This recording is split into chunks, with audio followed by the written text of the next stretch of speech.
Reservation किया है। और ये हम सिर्फ उत्तर प्रदेश में नहीं, पूरे देश में ये करने का हमारा इरादा है। साथियों, आप लोग अंबेडकर की मूवमेंट को छोड़कर कांग्रेस पार्टी में गए।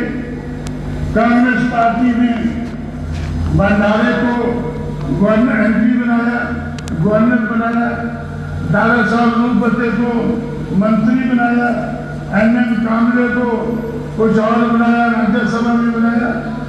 ऐसे आप लोगों को कुछ ना कुछ कांग्रेस पार्टी ने झूठ मूठ दिया है। मैं आपको कहता हूं कि झूठ मूठ खाना छोड़ो, अपने बलबूते पर ये सब कुछ हासिल कर सकते हैं, जिस तरह से हम उत्तर भारत में कर सकते हैं, महाराष्ट्र में भी कर सकते हैं। इसलिए साथियों, कांग्रेस पार्टी ने जब बाबा साहब अम्बेडकर की चलाई हुई मूवमेंट को तहस नहस किया, उसको तबाह किया और महाराष्ट्र में उनके साथ युति की, 520 सीटें गांधी लड़ेगा और एक अम्बेडकर लड़ेगा, तो वो हमें पसंद नहीं आया। इसलिए हम लोगों ने कांग्रेस पार्टी को सजा दी है। हम लोगों ने कांग्रेस पार्टी को सजा दी है। आज कांग्रेस पार्टी अगर नीचे को जाती हुई नजर आती है तो उसका कारण बहुजन समाज पार्टी है। कांग्रेस खुद जानती है, कहती है, और मेरा ख्याल है कि मनुवादी मीडिया भी आपको बताता होगा कि कांग्रेस पार्टी नीचे को अपने आप नहीं गई है। कांग्रेस पार्टी नीचे तो बहुजन समाज पार्टी के कारण गई है। लेकिन एक मुसीबत टली, दूसरी मुसीबत खड़ी हो गई। कांग्रेस नीचे को गई और बीजेपी ऊपर को आ गई। बीजेपी अगर ऊपर को आई है तो वो बीएसपी के कारण आई है। कारण क्या है कि हम लोगों ने कांग्रेस को नीचे गिराया।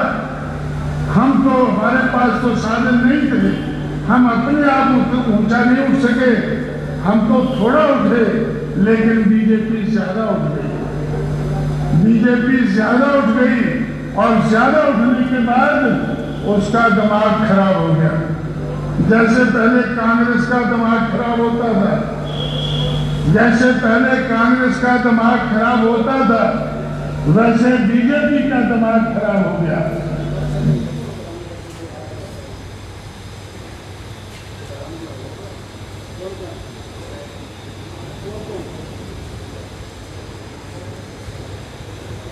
बीजेपी का आने वाले चुनाव में मुद्दा होगा भ्रष्टाचार के खिलाफ। भ्रष्टाचार बीजेपी का मुद्दा होगा। लेकिन चुनाव शुरू होने से पहले, पार्लियामेंट डिसॉल्व होने से पहले, आज बहुजन समाज पार्टी ने बीजेपी को बिल्कुल नंगा कर दिया। बीजेपी द्रौपदी की तरह से आज नंगी नजर आती है। बीजेपी आज द्रौपदी की तरह से नंगी नजर आती है। आज हर कोई जानता है कि कांग्रेस के मुकाबले में, दूसरी पार्टियों के मुकाबले में बीजेपी सबसे भ्रष्ट पार्टी है। कांग्रेस पार्टी ने 40-40 लाख में एक मेंबर पार्लियामेंट को खरीदा और वो भी सिर्फ 4 को खरीदा।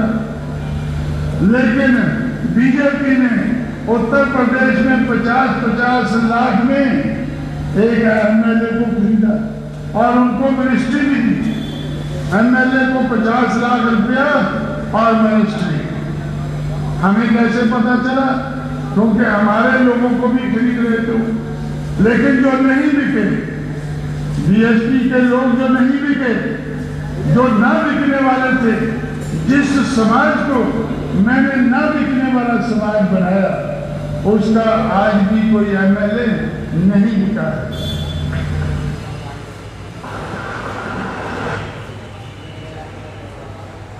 ब्राह्मण है, 4 ठाकुर हैं, एक कायस है, एक जाट है, एक मुसलमान है, और 2 कुंडी हैं। कुंडी तो आप समझते हैं, इधर भी कुंडी होते हैं। छत्रपति शाहू महाराज वाले, शिवाजी वाले 2 कुंडी लिखे हैं।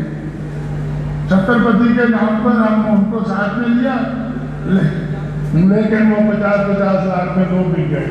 लेकिन खुशी की बात है कि अगर 2 बिके हैं तो 10 हमारे साथ टिके हुए हैं, 10 कुंडी हमारे साथ टिके हुए भी हैं।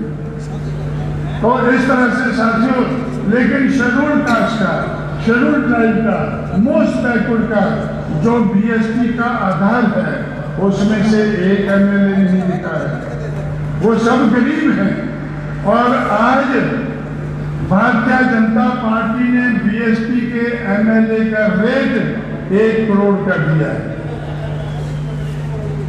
जिस बीजेपी ने मेंबर पार्लियामेंट का रेट 1 करोड़ दिल्ली में रखा है, लखनऊ में बीएसपी के एमएलए का, बाकी का नहीं, बीएसपी के एमएलए का। क्यों? क्योंकि 12 गए हैं और 11 और चाहिए उनको। लेकिन 11 में से 1.25 महीना हो गया, आज तक उनको 1 नहीं मिला है। जो बीएसपी का आधार है, जो जिस समाज को मैंने ना बिकने वाला समाज बनाया है, उसमें से 1-1 करोड़ को एमएलए बिकने को तैयार नहीं है। 1 crore plus ministry, 1 crore plus ministry. अब कांग्रेस के अध्यक्ष को, नरसिंह राव को 40 लाख में खींच रही। उसने तो 40-40 लाख में, कांग्रेस पार्टी ने 40-40 लाख में एक एमपी खरीदा है। भाई एमपी का रेट तो ज्यादा होना चाहिए। और बीजेपी ने 50-50 लाख को एक एमएलए खरीदा है। और बीएसपी के 3 मिनिस्टर, एक्स मिनिस्टर हैं, जिनको उन्होंने ऑफर दी है, तो उनके सीबीआई के पास उनके एफिडेविट है। तो बीजेपी कितनी भ्रष्ट पार्टी है। आज द्रौपदी की तरह से, हमारी द्रौपदी नहीं, बीजेपी वालों की द्रौपदी। मुझे तो द्रौपदी के बारे में ज्यादा मालूम नहीं है, लेकिन बीजेपी वालों को तो ज्यादा मालूम होगा। तो उनकी द्रौपदी की तरह से आज बीजेपी नंगी हो गई है। ये बीजेपी देश में सबसे ज्यादा भ्रष्ट पार्टी है। और पार्लियामेंट में मैं बैठकर कभी-कभी जाता था पार्लियामेंट में, तो मैं अटल बिहारी को सुना करता था। क्या सुना करता था? Criminalisation of politics. पॉलिटिक्स में का अपराधीकरण जो हुआ है, उसके खिलाफ वो बहुत शुद्ध भाषा में बोला करते थे। शुद्ध हिंदी में वो बोला करते थे कि भाई ये अपराधीकरण जो हो गया है राजनीति में, बीजेपी इसको खत्म करेगी। लेकिन आज भ्रष्टाचार के साथ साथ जो उन्होंने अपना 93 का मंत्रिमंडल बनाया है, उसमें कितने अपराधी भरे हैं। वो गुरुओं के शहर में, आप लोगों के गुरुओं का जो आपका जो मीडिया है, उन्होंने आपको बताया होगा कितने अपराधी हैं। मैं तो एक को जानता हूं, जिसने 24 मर्डर किए हैं, जिसने 24 मर्डर किए हैं। आज वो बीजेपी की मिनिस्ट्री में मिनिस्टर है। आज भी वो संतुष्ट नहीं है। आज भी वो संघर्ष कर रहा है कि मुझे होम मिनिस्टर बनाना चाहिए, मुझे होम मिनिस्टर बनाना चाहिए, मुझे ऐसा मिनिस्टर बनाना चाहिए जिसके अंदर में पुलिस हो, जिसके अंदर में कलेक्टर हो। ऐसा मिनिस्टर मुझे बनाना चाहिए। 24 मर्डर करने वाला मिनिस्टर आज बीजेपी से सौदा कर रहा है, संघर्ष कर रहा है कि मुझे होम मिनिस्टर बना हुआ है। तो कितना बीजेपी ने भ्रष्टाचार को और अपराधीकरण को कितना बढ़ावा दिया है। बाकी पार्टियां अपने आप को सेकुलर कहती हैं और बीजेपी को कम्युनल कहती हैं, लेकिन मैं तो एक ही ब्रश से उनको साफ कर देता हूं कि सारी पार्टियां, चाहे वो बीजेपी है, कांग्रेस है, जनता दल है, जनता पार्टी है, कम्युनिस्ट है, ये सारे कॉमनल हैं। इनमें से कोई सेकुलर नहीं है, इनमें से सारे कोई सेकुलर नहीं, सारे कॉमनल है। तो बीजेपी अगर दूसरे नाग हैं, अगर दूसरे नाग हैं तो बीजेपी कोबरा है। सिर्फ जहर में ही फर्क है, किसी में कम जहर है, किसी में ज्यादा जहर है, सिर्फ जहर का ही फर्क है। लेकिन बीजेपी ज्यादा कम्युनल है, कांग्रेस भी कम्युनल है, इसीलिए हमने कांग्रेस को सलाह दी है। और मैं आज इस मंच से आपको कहना चाहता हूं, आपसे वादा। मान्यवर साहिब कांशीराम जी की स्पीच चल रही है। कार्यक्रम शुरू करने में भी विलंब है, कुछ खास कार्यकर्ता भी नहीं पहुंचे हैं। कांग्रेस को सलाह दी है, उसी तरह से बीजेपी को भी सजा देकर रहेगा। राष्ट्रीय कैडर संगठन समीक्षा बैठक। बीजेपी, अपराधियों की बीजेपी, कम्युनल बीजेपी, जो भी बीजेपी, मनुवादी बीजेपी, तो ये हमने तो जो मान्यवर साहिब कांशीराम जी के समय में ये सुना नहीं था, उस समय हमें इतनी नॉलेज नहीं थी। अभी एक्टिवेट हुए हैं हम बहुजन मिशन एंड मूवमेंट में तो कुछ साल से, तो अब हम उनकी स्पीच सुन रहे हैं और आपको सुना रहे हैं। तो आपने 6 महीने में आपको 6 साल का काम करना है। ये तो करना है, क्या क्या करना वो उनको कहा, क्या नहीं करना है ये भी मैंने उनसे कहा कि 6 महीने में आपने कोई MOU साइन नहीं करना है, आपने मेमोरेंडम ऑफ अंडरस्टैंडिंग कोई साइन नहीं करना है, जैसे एनरॉन में बीजेपी ने किया है, शिवसेना ने किया है। ऐसा कोई मेमोरेंडम 6 महीने में आपने नहीं करना है और उन्होंने नहीं किया है। आज तक उन्होंने 6 महीने में कोई इस तरह का भ्रष्टाचार का, जब हमने साइन ही नहीं किया है तो पैसा मिलने का सवाल ही नहीं पैदा होता।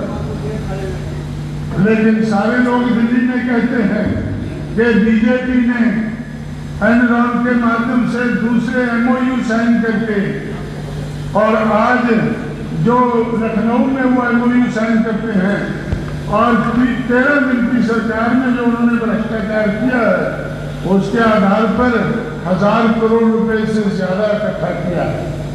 तो इसलिए बीजेपी क्या सोचती है, जो बीजेपी साल पहले चिल्लाती थी कि चुनाव होना चाहिए, आज जब चुनाव आ रहा है तो बीजेपी चुनाव से भाग रही है। बीजेपी सबसे ज्यादा चुनाव से भाग रही है। क्यों भाग रही है? क्योंकि बीजेपी को लगता है कि कांशीराम और उसकी पार्टी ने हमें नंगा कर दिया है, अब पता नहीं और कितना नंगा कर देंगे, शायद चड्डी भी खोल देंगे, क्योंकि बीजेपी चड्डी वालों की पार्टी है। तो इसलिए तो शायद कहीं हमारी ये चड्डी भी ना खोल दें, कहीं ज्यादा नंगा ना हो जाए, तो लोगों के पास इस हालत में कैसे जाएंगे भाई।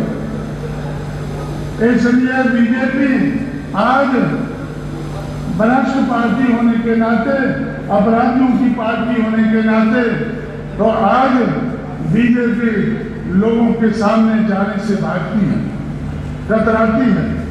आप लोगों ने सुना होगा कि बीजेपी ने एक अभियान शुरू किया दिल्ली में अभियान शुरू किया कि जो मेंबर पार्लियामेंट पहली बार चुनकर आए हैं, वो मेंबर पार्लियामेंट 270 के लगभग हैं, पूरा पता तो उनको होगा, लेकिन वो काफी मेंबर पार्लियामेंट है।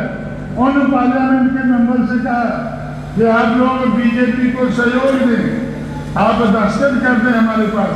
उन करोड़ वालों को कहा कि भाई 1 करोड़ तो BSP के MLA को मिलता है लखनऊ में, तुम सस्ते में सौदा क्यों करते हो? उत्तर प्रदेश के MLA को अगर 1 करोड़ मिलता है तो 5 MLA मिलकर एक MP बनता है, तो 5 करोड़ लोग इनसे, इनके पास एनरॉन बहुत है, MOU बहुत साइन किए, इन्होंने भ्रष्टाचार बहुत किया है, और अपराधियों को किसने मंत्री बनाया है? जो उनसे भी ये पैसा बटोरना चाहते हैं।